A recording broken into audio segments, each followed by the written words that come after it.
Brown may not have been Britain's most popular Prime Minister, but nobody could ever say he shirked his duty.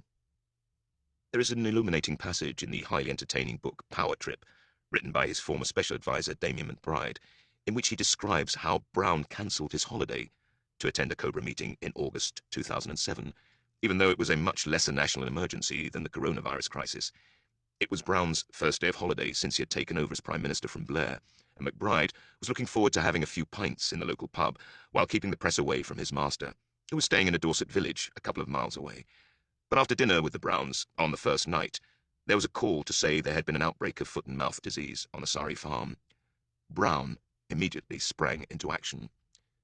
Within minutes, GB was on a conference call with all his top civil servants, most already on holiday, recalls McBride.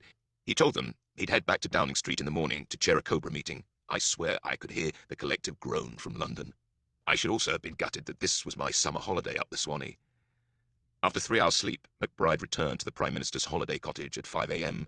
for the drive back to London, and found that Brown had been up all night preparing for Cobra. He had been reading the report by Ian Anderson, who chaired the official inquiry into the government's handling of the 2001 outbreak. McBride recalled, the journey back to London was a flurry of phone calls from GB, barking instructions and questions at officials and ministers, all lifted from his study of the Anderson report. Footpaths, bridle paths, horse racing, exports, tax breaks for farmers and the tourist industry, cull zones, exclusion zones, buffer zones. At times, he had a mobile at each ear so that 2 officials could receive the same orders.